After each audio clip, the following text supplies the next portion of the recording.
Welcome back to Tales from the Vale. Today's story takes us to the mud-choked trenches of the First World War, where an act of humanity shone through the darkness of conflict.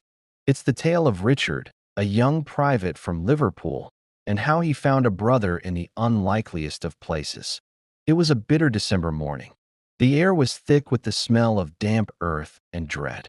A relentless German machine gun had been pinning down Richard's platoon for hours. Their rations were low, and morale was even lower. Then, a voice cried out from the German lines, not in aggression, but in agony. Over and over, a young man called for his mother. The cries went on for hours, a heartbreaking soundtrack to the stalemate. Richard, just 19 himself, couldn't bear it any longer. He pictured his own brother, his own mum waiting back home. Against the orders of his sergeant and the pleas of his comrades, Richard grabbed a water canteen and a small white flag he'd fashioned from a handkerchief.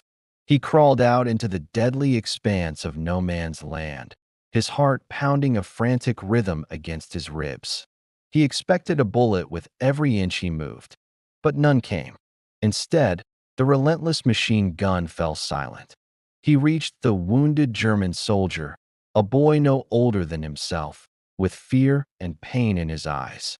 Richard gave him water and, using the few German words he knew, tried to offer some comfort. He tended to the soldier's wounds as best he could.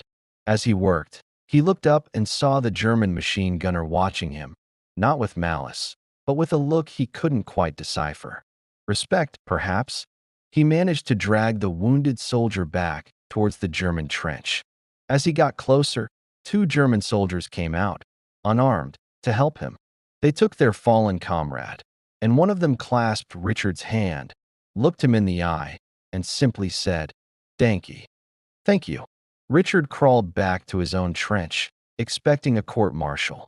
Instead, his sergeant, a hard man who'd seen it all, just clapped him on the shoulder and said, "Well done, lad." For one brief moment, on that frozen battlefield, they weren't enemies. They were just men, bound by a shared, fragile humanity. A flicker of brotherhood in the heart of war. Thanks for joining us on Tales from the Vale. If you found this story moving, please like, share, and subscribe for more.